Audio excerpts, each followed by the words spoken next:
सुखा सद्धम्म देशना सुखा संघर्ष सामग्री समगानं तपो सुखो।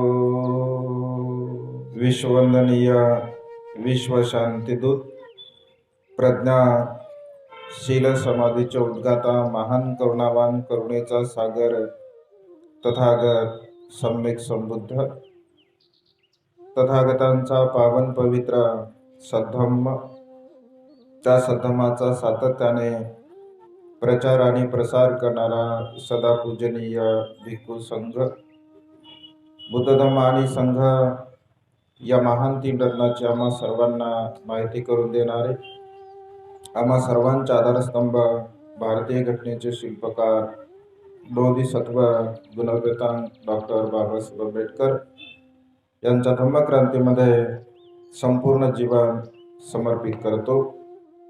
आज या मंगलमय प्रसंगी तथागत बुद्ध विहार, सुभेदार रामजी आंबेडकर नगर, वसमत, जिल्हा हिंगोली या ठिकाणी आपणा सर्वांना धम्मदेशना देण्यासाठी उपस्थित असणारे पूजनीय भिक्खू करुणानंदजी थेरो, दी ग्रेट हॅपीनेस या यूट्यूब चॅनलचे मुख्य संचालक, ज्यांनी अत्यंत सुंदर आणि मार्मिक अशी धम्मदेशना दिली, असे पूजनीय भिक्खू यन धम्मानंदजी सर्च रिसर्च या यूट्यूब चॅनलचे मुख्य संचालक, ज्यांच्या निमंत्रणावरून आम्ही या ठिकाणी उपस्थित आहोत, असे पूजनीय भिक्खू बुद्धभूषणजी व पूजनीय भंते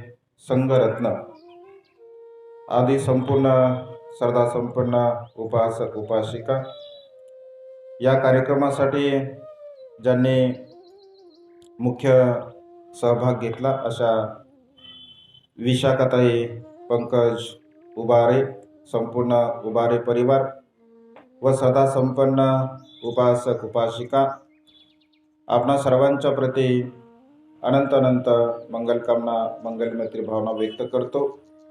त्याचप्रमाणे प्युरिटी ऑफ माइंड या यूट्यूब चॅनलच्या द्वारा सातत्याने धम्मदेशना श्रवण करणारे सर्वच सदा संपन्न उपासक उपासिका यांच्या प्रती अनंत अनंत मंगलकामना व्यक्त करतो व आपणा सर्वांच्या हितासाठी, सुखासाठी आणि कल्याणासाठी तथागतांच्या श्रेष्ठ धम्मदेशनेला प्रारंभ करतो। आज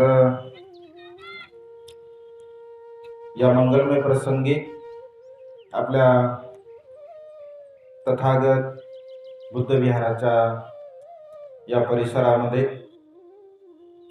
धम्मदेशनेच्या कार्यक्रमाचं आयोजन करण्यात आलेलं आहे। विशेष रूपाने विशाखाताईंनी हा पुढाकार घेतला भंतेंच्या माध्यमामधून, आणि खरं तर ताईंची तशी फार इच्छा होती की अनेक लोकांना धम्मदेशना श्रवण करायला मिळावी, आणि त्यामुळे संध्याकाळच्या कार्यक्रमात सुद्धा थोडी चर्चा झाली होती, जेणेकरून अधिक उपासक उपासिकांना धम्माचा लाभ व्हावा। परंतु बहुसंख्येने आपण इथे सर्वजण आलात। धम्मदेशना आपण श्रवण करतो। पूज्य भंते बुद्धभूषण यावर्षी 3 महिने भंतेजी आपल्याकडे वर्षावासाला होते, आणि साहजिकच आहे, भिक्षू जेव्हा एखाद्या विहारामध्ये राहतो तर तेथील लोकांमध्ये निश्चितपणे परिवर्तन होत असते। उपासक उपासिका ज्यांचं पुण्य असेल, ज्या ज्या उपासक उपासिकांचं त्यांनी 3 महिन्यापर्यंत भंतेच्या धम्मदेशना सुद्धा श्रवण केल्या असतील, आजही आपण बहुसंख्येने या ठिकाणी धम्मदेशना श्रवण करण्यासाठी उपस्थित आहात. एवढं मोठं दान होत आहे, याला धम्मदान म्हणतात. म्हणजे आज उभारे परिवारांच्या सहकार्याने किंवा त्यांच्या माध्यमामधून जे आज तुम्हाला दिलं जात आहे त्याला धम्मदान म्हणतात. पैशाला धम्मदान म्हणत नाही. आपल्याकडे जरा व्याख्या वेगळी आहे. पैसे दिले की आपण काय म्हणतो? धम्मदान दिलं. आपल्याला दिसतं ते किंवा हे पैसे आहेत तरी सुद्धा आपण म्हणतो किंवा धम्मदान दिलं. त्याला धम्मदान म्हणत नाही. त्याला पैसे दान म्हणतात, त्याला आर्थिक दान म्हणतात, त्याला साध्या सोप्या आणि साहित्याच्या भाषेमध्ये आमिष दान म्हणतात. आमिष म्हणजे वस्तू. धम्मदान म्हणजे भगवंतांनी दिलेला जो उपदेश आहे त्याला धम्मदान म्हणतात. 45 वर्षापर्यंत भगवंताने संपूर्ण मनुष्य प्राण्यांच्या हितासाठी धम्माचं दान दिलं. 45 वर्षापर्यंत अहोरात्रपणे 26 वर्षापासून तथागतांचा भिक्खू संघ उपासक उपासिकांना धम्माचं दान देतो, उपदेश करतो, ज्याला धम्मदान असं म्हटलं आहे. आणि त्यामुळे आज आपणासाठी भिक्खू संघ जे धम्माचं दान देत आहे ते दान आपणा सर्वांसाठी अनमोल आहे. या विहारामध्ये, तथागत बुद्ध विहारामध्ये जवळपास 5-7 वर्ष झाले असतील. 5-7 वर्षापूर्वी एकदा मी आलो होतो. अस्वजित भंते नावाच्या भंतेला ओळखता का तुम्ही? आता वारले. मला वाटतं त्या अस्वजित भंतेने आपल्याकडे धम्म संस्कार घेतला होता, कारण त्यांच्या सोबतच 5-7 वर्षापूर्वी एकदा आम्ही आलो होतो. दुसऱ्यांदा आपल्या या विहारामध्ये आम्ही आलो. तर सांगायचं तात्पर्य की धम्मदेशना जेव्हा आपण श्रवण करत असतो, हा तथागतांचा जो सद्धम्म आहे हा अनमोल आहे. आणि अनमोल धम्मदेशना जेव्हा जेव्हा आपण श्रवण करत असतो तर आपल्या जीवनामध्ये महान आणि असीम असा पुण्याचा संचय आपण करत असतो. आज या प्रसंगी तथागतांचा एक उपदेश मी तुम्हाला देण्याचा प्रयत्न करतो. एकदा भगवंत श्रावस्तीमध्ये वास्तव्य करत होते आणि श्रावस्तीमध्ये वास्तव्य करत असताना भगवंत उपदेश करताना मनुष्याचे प्रकार सांगतात. म्हणजे मनुष्याच्या जीवनामध्ये जे संपूर्ण आपण मनुष्य आहोत, हे मनुष्य किती प्रकाराने जीवन जगतात या संदर्भामध्ये भगवंत उपदेश करत असतात. जसं आता तुम्ही इथे सर्वजण बसला आहात, सर्वच सारखे नाही आहे. म्हणजे कोणत्याही गोष्टीने सर्व सारखे नाही आहे. ना सौंदर्याने सर्व सारखे आहे, ना बुद्धिमत्तेने सर्व सारखे आहे, ना धनसंपत्तीने सर्व सारखे आहेत, ना कुठल्याही गोष्टीने सर्व लोक सारखे नाही आहे. मनुष्य जेवढ्या व्यक्ती तेवढ्या प्रवृत्ती असं म्हटलं आहे. म्हणजे जेवढे मनुष्य असतात त्या वेगवेगळ्या प्रकारच्या प्रवृत्तीने मनुष्य जीवन जगत असतात. तर विशेष रूपाने भगवंत असे म्हणतात की या संसारामध्ये 4 प्रकारच्या अंगाने संपूर्ण मनुष्य जीवन जगत असतात. 5वा प्रकार भगवंताने सांगितला नाही. त्यामुळे 5वा प्रकार असेल असं आपण म्हणू शकत नाही. कारण सत्यवादी बुद्धांचे वचन कधीही मिथ्य होत नाही.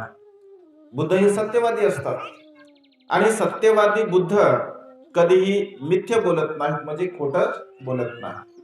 त्यामुळे भगवंताने सांगितलेले हे जे 4 प्रकार आहेत, या 4 प्रकारामध्येच प्रत्येक मनुष्य सामावलेला आहे. आता हे 4 प्रकार मी तुम्हाला सांगणार आहे आणि 4 प्रकार सांगितल्यानंतर तुम्ही जर लक्षपूर्वक ऐकलं, एकाग्र चित्ताने ऐकलं, मन लावून जर ऐकलं, तर या 4 प्रकारापैकी तुमचा कोणता प्रकार आहे किंवा तुम्ही कोणत्या प्रकारामध्ये आहात हे तुम्हाला समजेल.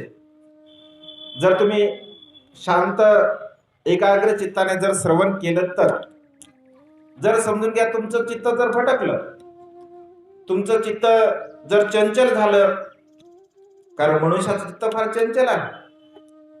भगवंत असे म्हणतात, फदनं चपलं चित्तं दुरख दुर्निवार्यं उजुं करोति मेधावी उसुकार्व तेजन. मन अत्यंत चंचल आहे, अत्यंत दुर्दम्य आहे, अत्यंत कठीण आहे. या मनाला एका ठिकाणी टिकवणे, एका ठिकाणी याला ठेवणे अत्यंत कठीण गोष्ट आहे. भगवंत असे म्हणतात की मनाचा जो स्वभाव आहे तो माकडाप्रमाणे आहे. आपलं जे मन आहे ते माकडाप्रमाणे आहे असं भगवंतांनी म्हटलं आहे. म्हणजे माकड एका फांदीवरती कधीच राहत नाही. या फांदीवरून त्या फांदीवर, त्या फांदीवरून त्या फांदीवर त्याचा तो स्वभाव धर्म असतो. अगदी मनुष्याचा स्वभाव धर्म सुद्धा असाच आहे. एका विषयावरती मनुष्याचं मन टिकत नाही. एका विषयाला मनुष्य अधिक काळ ग्रहण करू शकत नाही आणि त्यामुळे आपल्या चित्तामध्ये वेगवेगळ्या प्रकारचे विचार उत्पन्न होतात. बऱ्याच वेळापासून इथं बसलो आहोत, आता बरीच धम्मदेशना श्रवण केली. भंते तर इथं 5 दिसत आहेत. एकच भंतेजी एवढा वेळ बोलले, एकच भंतेजी एवढा वेळ बोलले. आता दुसऱ्याने सुरू केलं. आता हे केवढा किती वेळ बोलतात काय माहित. आणखी 3 भंते बाकी आहेत. मग आता करुणा भंते जे आहेत, मग आता काय खरं नाही. आजचा दिवस जातो वाटतं इथेच. आजच्या महत्वपूर्ण मालिका गेल्या, आजच्या मालिका सगळ्या गेल्या. आजचा तारक मेहता गेला. महत्वाचा आहे ना. असं कोणी कोणी विचार करते का? कारण मनुष्याचं चित्त हे चंचल आहे आणि त्यामुळे धम्मदेशना श्रवण करत असताना एकाग्र चित्ताने आपण धम्मदेशना श्रवण केली पाहिजे. ज्याप्रमाणे एखादा शेतकरी योग्य काळ, योग्य स्थळ, योग्य वेळ, योग्य वातावरण पाहून आपल्या शेतीमध्ये पेरणी करत असतो. योग्य काळी, योग्य स्थळी, योग्य वेळी जो शेतकरी आपल्या शेतामध्ये पेरणी करतो, परिणामतः त्याच्या शेतामध्ये चांगल्या प्रकारचं पीक निर्माण होत असते. पण शेतकरी जर आळसी असेल, आज करू, उद्या करू, परवा करू असं जर चाल ढकल करत असेल, तर असा शेतकरी आपल्या शेतामध्ये योग्य प्रकारचं उत्पन्न काढू शकत नाही. अगदी धम्मदेशना श्रवण करणारा व्यक्ती हा कुशल शेतकऱ्यासारखा असावा. वेळ आहे, काळ आहे, स्थळ आहे. कालेन धम्म सवनम एतं मंगलमुत्तमम असं भगवंताने म्हटलं. जेव्हा आपल्या जीवनामध्ये योग्य वेळ येत असते, योग्य काळ येत असतो, तेव्हा त्या संधीचा सदुपयोग आपण आपल्या जीवनामध्ये घेतला पाहिजे. आणि त्यामुळे ही तुम्हाला सुवर्ण संधी आहे. तुम्हाला ही सुवर्ण संधी आहे की आज एवढ्या मोठ्या धम्मदेशना आपल्याला श्रवण करायला मिळत आहे. आणि त्यामुळे एकाग्र चित्ताने आपण धम्मदेशनाला श्रवण करायचं आहे. तर मी सांगत होतो 4 प्रकारचे लोक, भगवंताने 4 प्रकारचे लोक सांगितले. ही 4 प्रकारची लोक सांगितल्यानंतर आपण चिंतन करायचं, मनन करायचं की आपण कुठल्या प्रकारामध्ये आहोत. पहिला प्रकार सांगताना भगवंत असे म्हणतात, काही लोक अंधाराकडून प्रकाशाकडे जाणारे असतात. हा एक प्रकार अंधाराकडून प्रकाशाकडे जाणारा. दुसरा प्रकार, काही काही लोक प्रकाशाकडून अंधाराकडे जाणारे असतात. हा दुसरा प्रकार. तिसऱ्या प्रकारचे काही लोक अंधाराकडून अंधाराकडे जाणारे असतात. चौथ्या प्रकारची लोक प्रकाशाकडून प्रकाशाकडे जाणारे असतात. 4 प्रकार झाले. प्रकाशाकडून अंधाराकडे जाणारा, अंधाराकडून प्रकाशाकडे जाणारा, अंधाराकडून अंधाराकडे जाणारा आणि प्रकाशाकडून प्रकाशाकडे जाणारा. आता तुम्हाला एक प्रश्न विचारतो, आपला प्रकार कोणता आहे? तुम्ही कोणत्या प्रकारामध्ये आहात?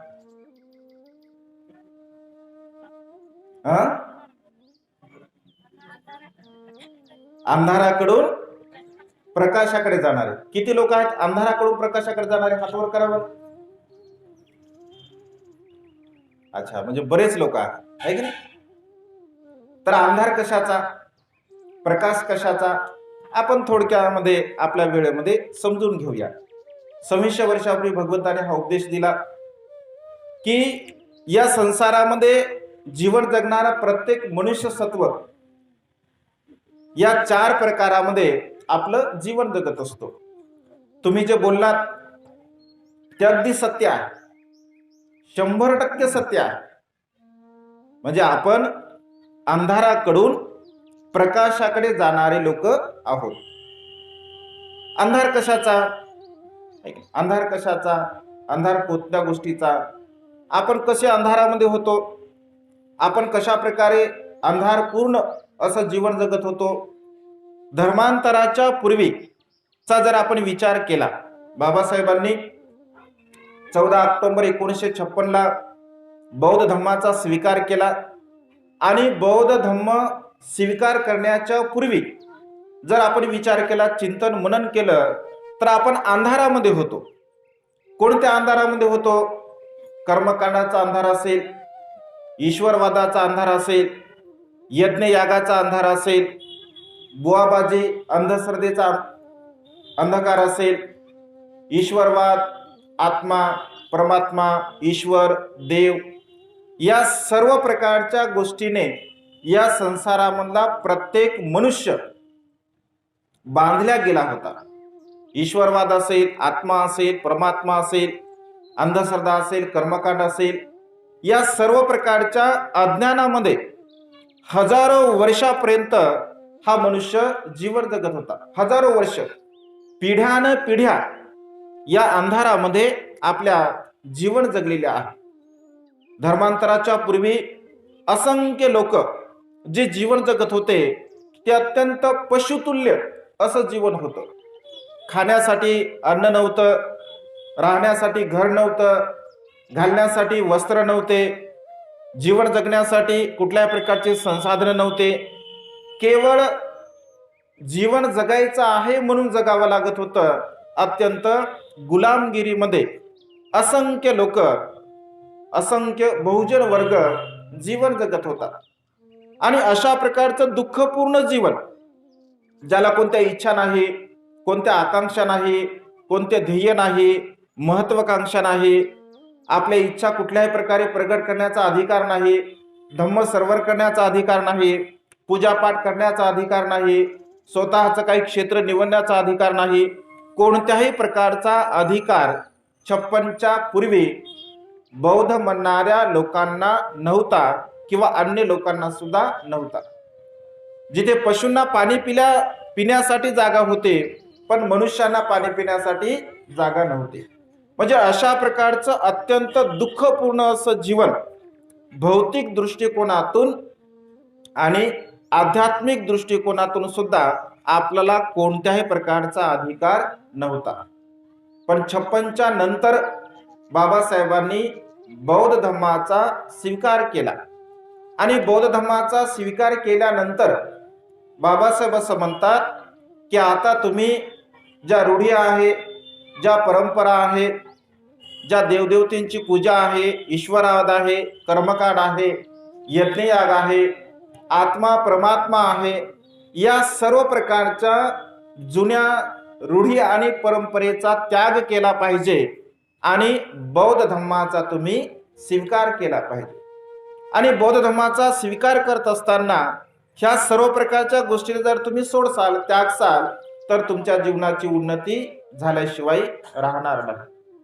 बांधवांनो, बाबासाहेबांच्या या वचनाला ज्या ज्या लोकांनी पाळलं, ज्या ज्या लोकांनी हे वचन आपल्या जीवनामध्ये अंगीकार केलं, त्या त्या लोकांचं जीवन आज घडीला सुखपूर्वक आहे. जे सर्वच लोकांचं, जेवढेही लोक आज भारतवर्षामध्ये बौद्ध म्हणून घेणाऱ्या समाजाची सर्वांगीण रूपाने उन्नती झालेली आहे. शैक्षणिक उन्नती झालेली आहे, आध्यात्मिक उन्नती झाली आहे, भौतिक उन्नती झाली आहे, आर्थिक उन्नती झाली आहे, सामाजिक उन्नती झाली आहे. म्हणजे जेवढे काही उन्नतीचे साधनं आहे, प्रगतीचे साधनं आहे, ते सर्व प्रकारची उन्नती आपली झालेली आहे. म्हणजे आपण बाबासाहेबांच्या आदेशाला अनुसरून शिक्षण घेतलं आणि चांगल्या प्रकारचं उच्च क्वालिटीचं, उच्च दर्जाचं शिक्षण घेतल्यामुळे आपल्या समाजातील बहुतांश लोकांना चांगल्या प्रकारच्या नोकऱ्या लागल्या. चांगल्या प्रकारचं शिक्षण घेतल्यामुळे उद्योग क्षेत्रामध्ये सुद्धा अनेक उपासक लोक आपले गेले, वेगवेगळ्या क्षेत्रामध्ये लोक गेले, डॉक्टर झाले, इंजिनियर झाले, वकील झाले, वेगवेगळ्या प्रकारच्या क्षेत्रामध्ये, राजकारणामध्ये सुद्धा गेले, समाजकारणामध्ये सुद्धा. म्हणजे बाबासाहेबांनी सांगितलेल्या मार्गाचं अनुसरण करत असताना अनेक लोकांनी प्रगती केलेली आहे. म्हणजे ज्या समाजाला जिथे बाबासाहेबांना एक वेळेस अगदी गाडीमध्ये सुद्धा बसू दिलं नाही, म्हणजे बाबासाहेबांना अगदी बैलगाडीमध्ये सुद्धा बसू दिलं नाही, आज बाबासाहेबांच्या पुण्याईमुळे अनेक लोक स्वतःच्या गाड्या घेऊन फिरतात. एवढंच नव्हे तर प्लेनने सुद्धा, विमानाने सुद्धा फिरतात बाबासाहेबांच्या पुण्याईमुळे. मग थोडासा जर आपण विचार केला तर सर्वांगीण उन्नती आपलेली झालेली आहे. म्हणजे आपण कसे आहोत, कुठल्या प्रकारामध्ये आहोत, तर अंधाराकडून प्रकाशाकडे जाणाऱ्यामध्ये आपण बहुतांश लोक आहोत. बरेच लोक अंधाराकडून प्रकाशाकडे गेले, या पहिल्या प्रकारामध्ये बहुतांश लोक आपल्याला पाहायला मिळतात. आता दुसरा प्रकार पाहू, कारण सर्वच लोक काही सुखपूर्वक नाही आहे किंवा सर्वच लोकांची प्रगती समान रूपाने झालेली नाही आहे. वेगवेगळ्या क्वालिटीचे किंवा वेगवेगळ्या स्तरावरती लोक आपल्याला पाहायला मिळतात आपल्याही समाजामध्ये. दुसरा प्रकार आहे प्रकाशाकडून अंधाराकडे जाणारा. दुसरा प्रकार काय आहे? प्रकाशाकडून अंधाराकडे जाणारा. तर दुसरा प्रकार प्रकाशाकडून अंधाराकडे जाणारा कसा आहे बघा. बाबासाहेबांच्या पुण्याईमुळे अनेक लोक शिकले, अनेक लोकांची प्रगती झाली. आपली प्रगती का झाली, आपली उन्नती का झाली? दोन कारण सांगा बरं कोणीतरी, की या दोन कारणामुळे आपली प्रगती झालेली आहे. किंवा कोणतं कारण तुम्हाला असं वाटतं की आपली सर्वांगीण उन्नती झाली आहे, आपल्या जीवनाचा विकास, आपली प्रगती कोणत्या गोष्टीमुळे झाली असं तुम्हाला वाटतं? दोन गोष्टी बघा सांगितल्या गेल्या. एक ताई म्हणाल्या की बाबासाहेबांनी आपल्याला बौद्ध धम्म दिल्यामुळे आपली प्रगती झालेली आहे. दुसरी गोष्ट सर बोलले की शिक्षण घेतल्यामुळे आपली प्रगती झालेली आहे. आणखी धम्माचं आचरण करणे म्हणजे पंचशीलाचं पालन करणे. तर अत्यंत महत्वपूर्ण ह्या दोन गोष्टी आहेत. आपल्या जीवनाची उन्नती, आपल्या जीवनाची प्रगती ज्या गोष्टीमुळे झाली त्यामध्ये ह्या दोन गोष्टी अत्यंत महत्वपूर्ण आहेत. अनेक लोक असं म्हणतात की यांना आरक्षण दिल्यामुळे यांची प्रगती झालेली आहे, यांना आरक्षण दिल्यामुळे यांची सर्वांगीण उन्नती झालेली आहे. परंतु आरक्षण केवळ बौद्ध लोकांनाच मिळालं असं नाही आहे. आरक्षण तर अनेक लोकांना मिळालं. अनेक जे काही बहुसंख्याक लोक आहेत, या बहुसंख्याक लोकांना आरक्षण मिळालं. परंतु बाबासाहेबांना मानणाऱ्या किंवा बौद्ध धर्माचा स्वीकार करणाऱ्या लोकांची जेवढी उन्नती झाली जेवढी प्रगती झाली तेवढी मात्र अन्य अल्पसंख्याक लोकांची झालेली आपल्याला पाहायला मिळत नाही. त्याचं कारण असं आहे की बाबासाहेबांनी शिका अशा प्रकारचा संदेश दिला आणि लोक आपले शिकू लागले, एज्युकेशन घेऊ लागले, उच्च दर्जाचं शिक्षण घेऊ लागले, चांगल्या चांगल्या प्रकारच्या पदव्या प्राप्त करू लागले आणि विशेष रूपाने शिक्षणासोबत सोबत बुद्ध संस्कार सुद्धा, बौद्ध धर्माचा सुद्धा ते चांगल्या प्रकारचं आचरण करू लागले, शील पालन करू लागले, दान पुण्य करू लागले. म्हणजे चांगल्या प्रकारचं कुशल कर्म बौद्धिक दृष्टिकोनातून, आध्यात्मिक दृष्टिकोनातून धम्माचं खूप चांगल्या प्रकारचं ते आचरण सुद्धा करू लागले. आणि या दोन गोष्टीमुळे आपली सर्वांगीण उन्नती झालेली आहे. तिसरी अत्यंत महत्वपूर्ण गोष्ट, बौद्ध धम्माचा सर्वांगीण रूपाने स्वीकार करणाऱ्या लोकांनी कर्मकांड सोडलं, ईश्वरवाद सोडला, आत्मा परमात्मा सोडला, या देवी देवतांच्या जे काही पूजा अर्चा आहे ते सर्व प्रकार सोडलं, वेगवेगळ्या प्रकारचे सण उत्सव या सर्व गोष्टींना सोडले. आपल्या जीवनाची प्रगती जी झालेली आहे, आपण ज्या अंधाराकडे घेऊन जाणाऱ्या गोष्टी होत्या, ज्या दुःखाकडे घेऊन जाणाऱ्या गोष्टी होत्या, ज्या मनुष्याच्या सर्वांगीण अधोगतीला घेऊन जाणाऱ्या गोष्टी होत्या, या सर्व प्रकारच्या गोष्टींचा आपण त्याग केला आणि बौद्ध धर्माचा स्वीकार केल्यामुळे आपली प्रगती झालेली आहे. शिक्षणामुळे आणि बौद्ध धर्माचा स्वीकार केल्यामुळे आपली सर्वांगीण उन्नती झालेली आहे आणि त्यामुळे अंधाराकडून प्रकाशाकडे जाणारे बहुसंख्य लोक आपल्याला समाजामध्ये पाहायला मिळतात. दुसऱ्या बाजूने अंधाराकडून प्रकाशाकडून अंधाराकडे जाणारे लोक सुद्धा आपल्याला पाहायला मिळतात. आता सध्याच्या घडीला वर्तमान काळामध्ये जर आपण विचार केला, जे लोक अंधाराकडून प्रकाशाकडे गेले, आता तेच लोक पुन्हा अंधाराकडून प्रकाशाकडून अंधाराकडे वळताना आपल्याला पाहायला मिळतात. आज बहुसंख्य लोक म्हणजे व्हॉट्सअपवरती, फेसबुकवरती जर तुम्ही बघितलं असेल तर अनेक लोकांना धन्यता वाटते. बाबासाहेबांनी आपल्याला बघा 22 प्रतिज्ञा दिल्या आणि 22 प्रतिज्ञा देत असताना बौद्ध धर्माचा स्वीकार करण्याची जी पद्धती आहे, तर बौद्ध धर्माचा स्वीकार करण्याची पद्धती बुद्धाला शरण जाणे, धम्माला शरण जाणे आणि संघाला शरण जाणे, या 3 रत्नांचं शरण ग्रहण करून, पंचशिलेचं ग्रहण करून बौद्ध धर्माचा स्वीकार केला जातो. कारण बाबासाहेबांनी स्वतः गुरु चंद्रमणी यांच्या हस्ते पंचशील ग्रहण केलं, स्वतः बौद्ध धर्माचा स्वीकार केला.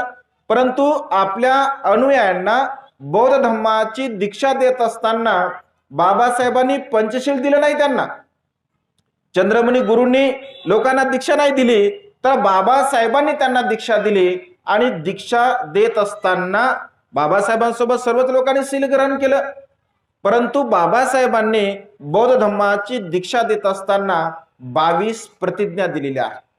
आणि 22 प्रतिज्ञेचं जर तुम्ही चिंतन केलं, मनन केलं, तर आपल्या उन्नतीचा मार्ग ह्या 22 प्रतिज्ञा आहे. त्याच्यामध्ये शील सुद्धा आहे, त्याच्यामध्ये आर्य अष्टांगी मार्ग सुद्धा आहे, त्याच्यामध्ये अनेक महत्वपूर्ण बुद्ध तत्वज्ञान आहे ते सुद्धा आहे. आणि त्यामुळे बाबासाहेबांनी स्पष्टपणे आपल्याला सांगितलं, कारण बौद्ध धर्माचा स्वीकार करत असताना बाबासाहेब असं म्हणतात की प्रायमरी तुम्हाला बौद्ध धर्माचं आचरण करण्यासाठी काही महत्वपूर्ण गोष्टींचं आचरण करावं लागेल. आणि त्याची पूर्वतयारी म्हणून तुम्ही यापूर्वी जे काही सण करत होते, उत्सव करत होते, देवी देवतांची पूजा करत होते, कर्मकांड करत होते, यज्ञ करत होते, आत्मा परमात्मा यावर तुमचा विश्वास होता, या सर्व प्रकारच्या गोष्टींचा तुम्हाला त्याग करावा लागेल. आणि तुम्हाला बौद्ध धर्माचा स्वीकार करत असताना शुद्ध स्वरूपामध्ये तुम्हाला धम्माचं आचरण करावं लागेल, तुम्हाला पंचशिलेचं पालन करावं लागेल, तुम्हाला दानपुण्य करावं लागेल, तुम्हाला प्रज्ञेचा अभ्यास करावा लागेल, मैत्री भावना करुणा तुमच्यामध्ये उर्निगत करावी लागेल. म्हणजे चांगल्या चांगल्या प्रकारच्या सद्गुणाचा विकास तुम्हाला तुमच्या मनामध्ये करावा लागेल असं बाबासाहेबांनी म्हटलं आहे. परंतु आज घडीला आपण जर विचार केला, आपण जर चिंतन मनन केलं, तर अनेक लोक प्रकाशाकडून अंधाराकडे जाताना आपल्याला पाहायला मिळत असतात. जसं उदाहरण जर आपण घेतलं, अनेक लोक म्हणजे आपला विशेष रूपाने तरुण जो वर्ग आहे, विशेष रूपाने आपले लोक गणपतीच्या उत्सवामध्ये सहभागी होतात. बाबासाहेबांनी काय सांगितलं, मी कोणत्याही प्रकारच्या हिंदू धर्मातील देवदेवता असेल, उत्सव असेल, सण असेल, याला मी करणार नाही, असं स्पष्टपणे सुरुवातीच्या नकारात्मक प्रतिज्ञा आहे. परंतु आज घडीला बाबासाहेबांना मानणारा समाज, ज्यांची उन्नती झाली आहे, ज्यांची प्रगती झाली आहे, ज्यांना चांगल्या प्रकारचं आता खायला मिळतं, चांगल्या प्रकारचं राहायला मिळतं, गाडीमध्ये फिरायला मिळते, सर्व प्रकारची त्यांची प्रगती झाली आहे, अशा प्रकारचा समाज आज घडीला गणपतीच्या उत्सवामध्ये फार मोठ्या स्वरूपामध्ये आपल्याला तो उत्सव साजरा करताना पाहायला मिळतो. देवी देवतांच्या नवरात्रीचा उत्सव असेल, त्या नवरात्रीमध्ये भगिनी 9 दिवसापर्यंत अनवाणी पायाने 9 दिवसाचे उपवास करताना आपल्याला पाहायला मिळतात. 9 दिवसाच्या 9 रंगाच्या साड्या, ऐक ना, म्हणजे रंग सुद्धा शोधून दिले, ऐक ना, 9 दिवसाचे 9 रंग म्हणजे घालतात, 9 दिवसाच्या अनवाणी पायाने चालतात. साधी आणि सोपी गोष्ट आहे की जर अनवाणी पायाने चालून जर आपल्या जीवनाची उन्नती झाली असते तर या जगामध्ये असंख्य असे लोक आहे ज्यांना चप्पलच पायामध्ये घालायला मिळत नाही. मग ते लोक किती सुखी असतील, ते लोक किती आनंदी असतील, आहे की नाही. जे लोक उपासी आहेत, ज्यांना अन्नच मिळत नाही, ते लोक किती सुखी असतील. कारण तुम्ही 9 दिवस उपास करतात. तुम्ही करता म्हणजे तुम्ही नाही करत, म्हणजे सांगतोय फक्त. तुम्ही करता का? नाही करत ना. मग करत असाल तर करत असाल, ऐक ना, केलं तर केला, जाऊ द्या, त्याला काय होते, काहीच होत नाही ना. म्हणजे तुम्ही आता सुरुवातीला काय अंधाराकडून प्रकाशाकडे गेले, आता प्रकाशाकडून आपल्याला अंधाराकडे जायचं आहे. अनेक व्हॉट्सअपला जर तुम्ही बघितलं असेल तर हिंदू धर्माचे सण ते बौद्ध धर्माशी कसे जुळतील किंवा हिंदू धर्माचा कोणताही सण बौद्ध धर्माचाच आहे अशा प्रकारचा सिद्ध करण्यासाठी आपल्या लोकांचा सध्या खटाटोप चालतो, अत्यंत खटाटोप करत आहेत. दिवाळी हा सण हा बौद्धांचा आहे असं लोक म्हणतात आणि दीप उत्सव या नावाने ते साजरा करतात. अनेक लोक दिवाळी साजरा करतात, दीप उत्सव म्हणून सुद्धा अनेक लोकांनी साजरा केला आहे. परंतु बांधवांनो, बाबासाहेबांनी स्पष्टपणे, बाबासाहेबांपेक्षा आपण ज्ञानी आहो का, बाबासाहेबांपेक्षा आपण विद्वान आहो का, पंडित आहो का. मग बाबासाहेबांनी जर आपल्याला सांगितलं, बाबासाहेबांचे आपण स्वतःला अनुयायी समजतो, बाबासाहेबांचे आपण पाईक समजतो, बाबासाहेबांना आपला सर्व आदर्श समजतो. जर आदर्श आपण बाबासाहेबांना समजत असेल तर आंधळ्या डोळ्याने बाबासाहेबांनी सांगितलेल्या शब्दावरती आपण विश्वास ठेवला पाहिजे. कारण बाबासाहेब बोधिसत्व होते आणि बोधिसत्वाने सांगितलेल्या मार्गाचं अनुसरण करणारा प्रत्येक व्यक्ती आपल्या जीवनामध्ये उन्नती करू शकतो.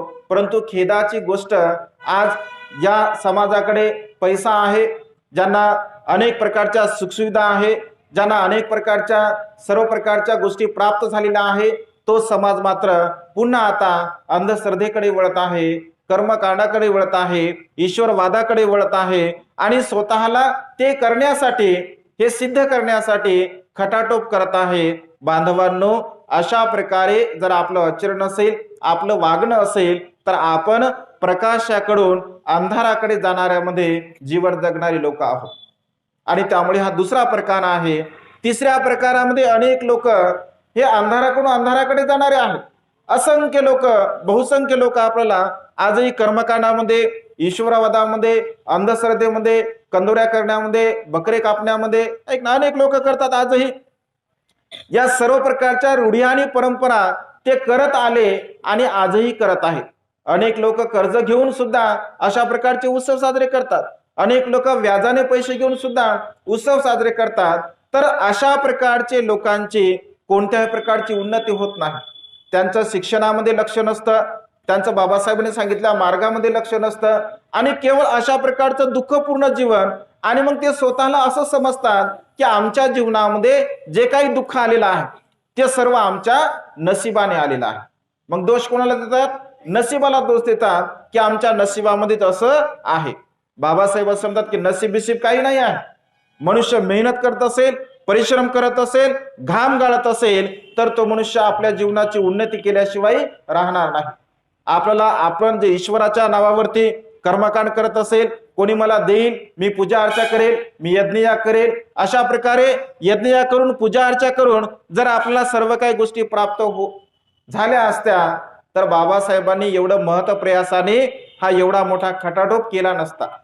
जर समजा ईश्वरवाद असता, आत्मा असता, परमात्मा असता, देव असता, कोरोनामध्ये काऊन धावून नाही आला देव? तुम्ही जर चिंतन थोडंसं केलं तर कोरोनाच्या काळामध्ये 2 वर्षामध्ये एवढी मोठी महामारी भारतवर्षामध्ये संपूर्ण जगभर पसरली तर देव का नाही आला, ईश्वर का नाही आला? आहे की नाही? याचं चिंतन आपण केलं पाहिजे. आणि त्यामुळे असे असंख्य लोक, असंख्य बहुतेक जो बहुजन समाज आहे तर अंधाराकडे जीवन जगत आहे, गुलामगिरीमध्ये जीवन जगत आहे. आणि त्यामुळे बांधवांनो, असंख्य लोक आपल्याला या कर्मामध्ये जीवन जगताना पाहायला मिळत असतात. चौथा प्रकार आहे प्रकाशाकडून प्रकाशाकडे जाणारे. अनेक लोक चांगल्या प्रकारचं सुखपूर्वक जीवन जगतात.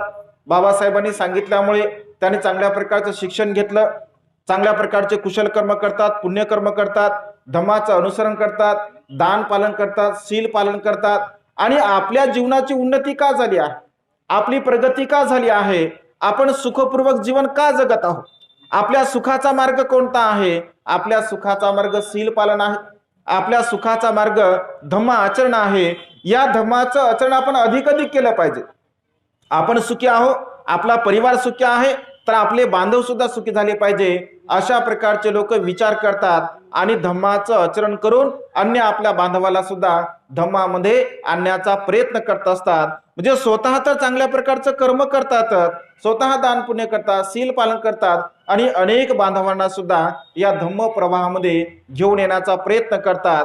आपली उन्नती जाणतात की आपली उन्नती शिक्षणामुळे झाली, आपली उन्नती धम्म आचरणामुळे झाली आणि अधिक आपण धम्माचं आचरण करावं अशा प्रकारचा ते प्रयत्न करत असतात. आणि असे असंख्य लोक प्रकाशाकडून प्रकाशाकडे, म्हणजे स्वतः सध्या तर वर्तमान काळात सुखपूर्वक जीवन जगत आहेत, परंतु पुन्हा अशा प्रकारचं आचरण करून आपला बांधव अनेक लोक प्रकाशाकडून प्रकाशाकडे जाणारे आहेत. बांधवांनो, आपण या चौथ्या प्रकारामध्ये असलं पाहिजे.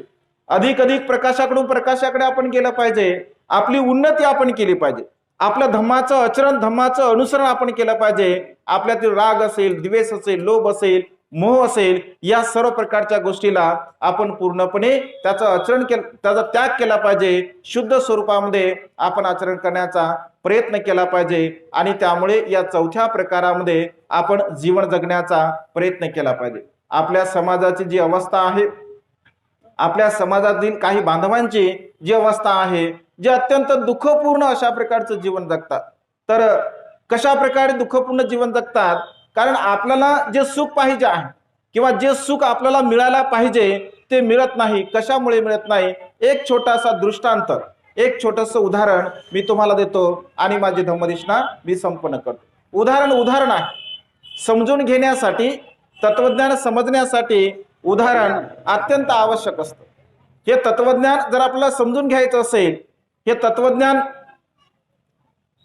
जर आपण त्याचं अनुसरण केलं असेल, आचरण केलं असेल तर नक्कीच आपल्याला म्हणजे आपल्या जीवनामध्ये त्याचा लाभ होत असतो. उदाहरण आहे.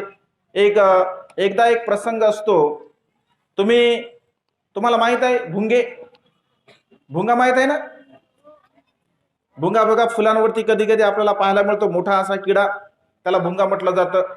तर एकदा काय असतं, एक भुंगा आकाशामधून जात असतो. उदाहरण आहे.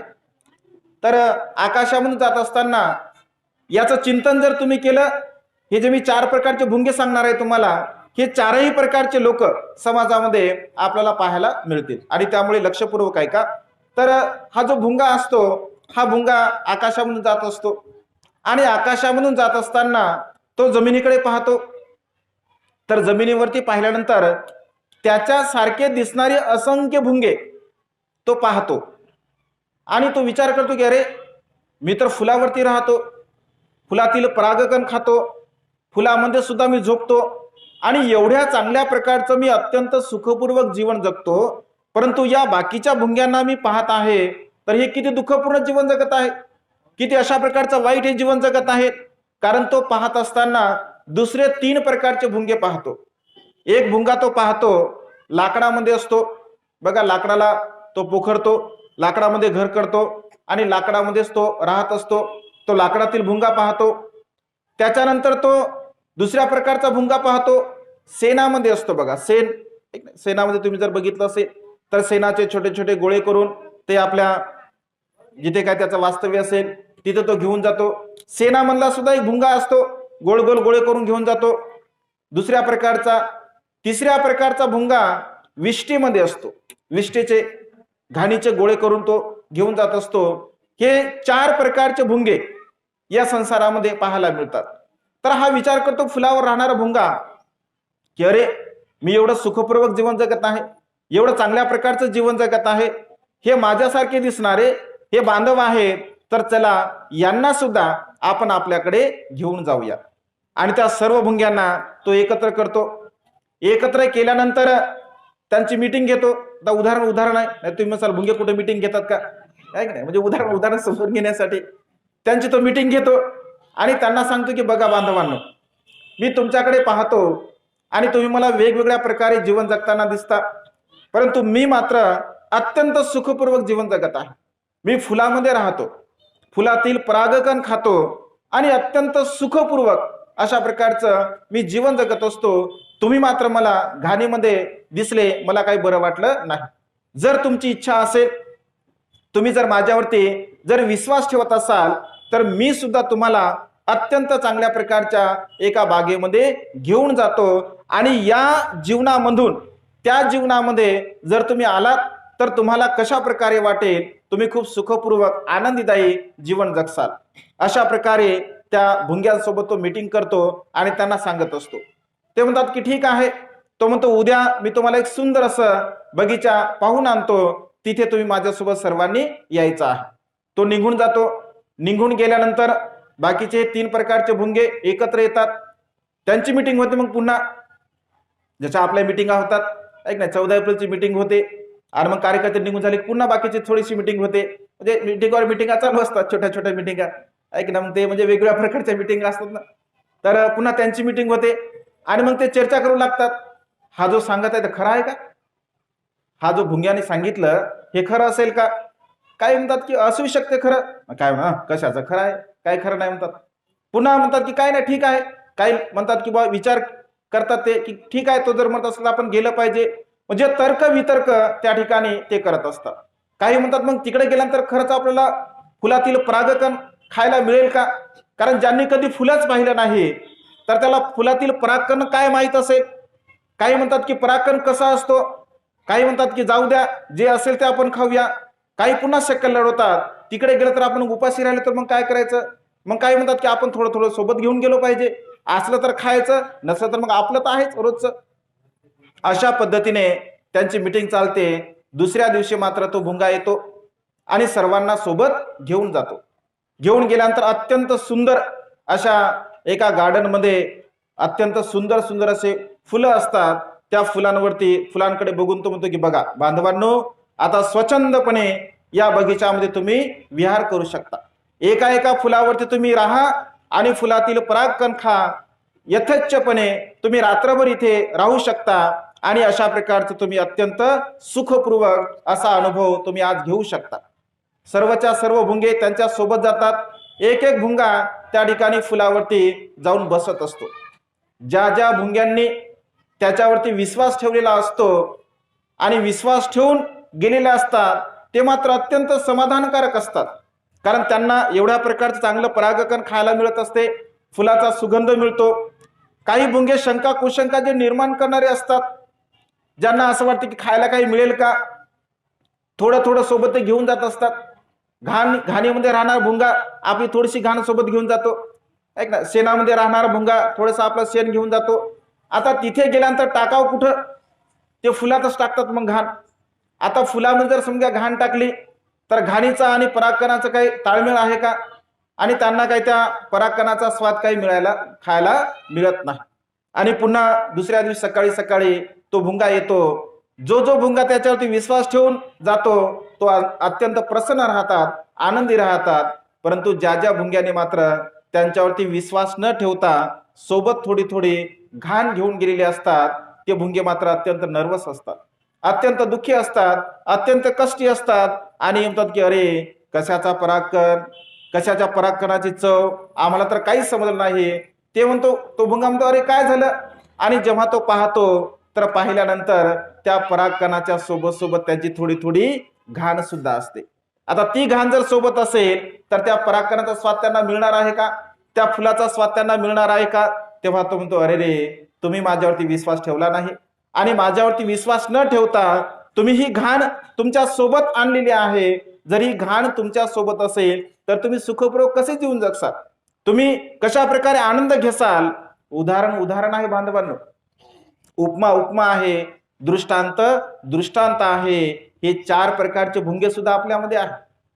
ज्या ज्या भुंग्यांनी बाबासाहेबांवरती विश्वास ठेवला आणि बाबासाहेबांवरती विश्वास ठेवून अंधश्रद्धा, कर्मकांड, ईश्वरवाद, गोवाबाजी या सर्व प्रकारच्या कर्मकांडाला सोडून दिलं, ते मात्र अत्यंत सुखपूर्वक असं जीवन जगत आहे.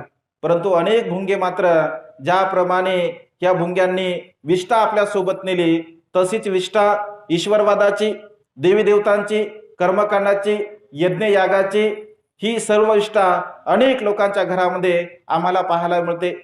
आपला एकदम म्हणजे हॉलमध्ये मस्त बाबासाहेबांचा फोटो, भगवंताचा फोटो, महापुरुषांचा फोटो, आणि लगेच किचन मध्ये गेलं का 33 कोटींचा भरणा अनेक ठिकाणी पाहायला मिळत असतो. आम्ही नागपूरला जातो, जिथे बाबासाहेबांनी धम्मदीक्षा दिली, तिथे सुद्धा कर्मकांडाने अगदी पछाडलेले लोक आम्हाला पाहायला मिळाले. भगवंताची मूर्ती असते, बाबासाहेबांची मूर्ती असते, आणि अगदी छोटासा बाबासाहेबांच्या बाजूलाच असतो एक बाबा. नागपूरचा बाबा कोणता आहे तुम्हाला पण माहित आहे. आता तुम्ही काय काय तुमच्याकडे ऐक ना, त्या युक्तबाबाचा एक छोटीशी मूर्ती आम्हाला पाहायला मिळते. म्हणजे भगवंतांनी जर कल्याण केलं नाही, बाबासाहेबांनी कल्याण केलं नाही, तर चला मग युक्तबाबाकडे जरा वंदन करून घेऊया, कमीत कमी युक्तबाबा तरी सुद्धा आपलं मंगल करत असेल. बांधवांनो, असं कसं होईल?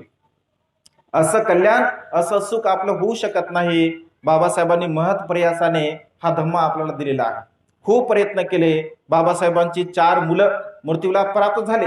बाबासाहेबांचा राजरत्न गेला, बाबासाहेबांची इंदुमती गेली, बाबासाहेबांचा रमेश गेला, बाबासाहेबांचा गंगाधर गेला. बाबासाहेबांची प्रिय पत्नी अगदी वयाच्या 37 वरती मूर्तीला प्राप्त झाली.